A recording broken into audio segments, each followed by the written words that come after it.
Let's do it. Heel toe tack. You're going to want to ride into the tack heel side, carve upwind, and then exit the tack toe side. Carve upwind, exit toe side.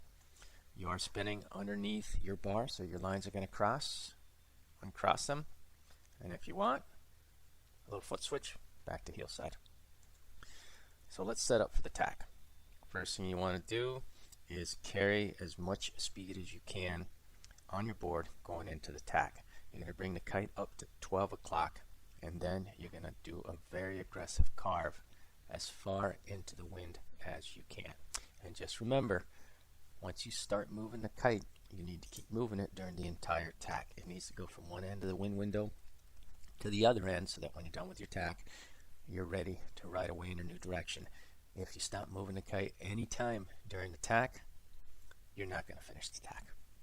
Getting ready to do my tack. I'm carrying as much speed as I can on my board, and I'm going to take my kite, in this case from the 11 o'clock position. I'm going to move it up to 12 o'clock by pulling with my right hand. With my kite at 12 o'clock, I am going to carve very aggressively upwind. I'm going to probably put the bulk of my weight on my back foot to really engage the rail and the fins. Right there. Alright, I'm done with my transition. I'm done with my tack, and since I've been steadily pulling the kite across the wind window from one end to the other, is exactly where I want it to be, in this case at about 1 o'clock, so that I can just sail away in a new direction. Now the carve part of the transition, once again, you want to carry a lot of speed going into the carve.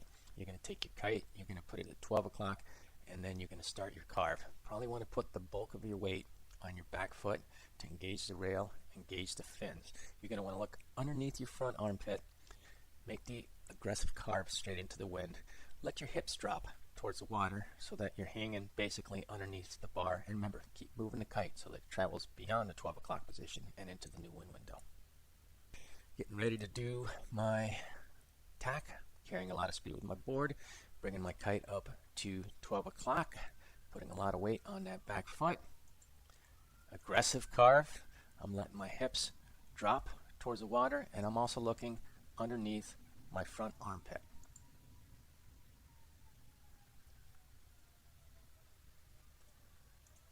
When I'm done with the tack, since I've been constantly moving my kite into the new wind window, it's exactly where I want it to be to sail away. Alright, once you've maxed out your carve, carved as much as you can, you are going to have to transition from carving to steering. And you're going to do this by repositioning your weight. You're going to take and put a lot of your weight towards the front of the board to keep the back end from sinking. You're also going to take your hips and move them back over the board. You're going to get on your toes. There is going to be a brief moment where you are facing straight into the wind.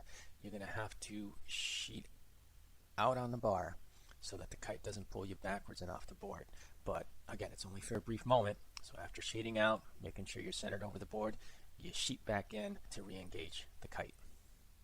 Alright, once again, I've brought my kite up to 12 o'clock, and I'm going to start a very aggressive carve into the wind by putting the bulk of my weight on the back foot and really dropping my hips towards the water so that I'm hanging underneath my bar. I'm also starting to look under my front armpit. And once I've carved as far as I can, I am going to do a little repositioning. I am going to scoot a little forward on my board with my weight so that my back end doesn't sink. I'm going to take my hips, I'm going to put them back over my board, and there will be a brief moment where I will have to sheet out so I don't get pulled backwards. But once that moment has come and gone, I'm going to sheet back in. So sheeting out and sheeting back in to re-engage the kite. Now, once again, my kite has been constantly moving across the wind window, so right here, when I'm done with my transition, my tack, it's exactly where I want it to sail away. I have weight back on the board, and my kite is engaged, so I can do some steering with my feet, as well as a kite, and if you need a little more speed and a little more power, you can always dive that kite. A written explanation of the steer, and I pretty much just mentioned it, so let's go through this whole thing one more time.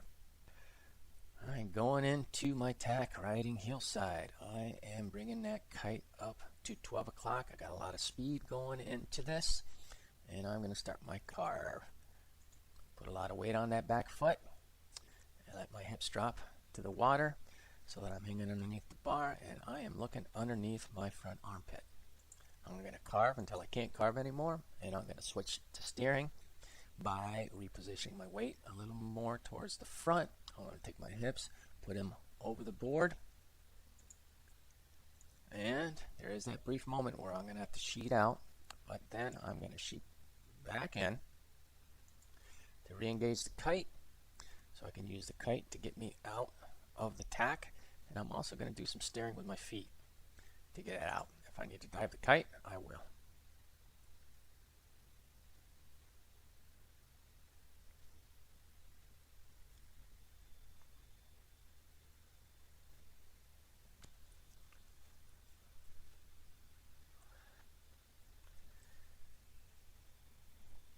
Alright, a little foot switch if needed.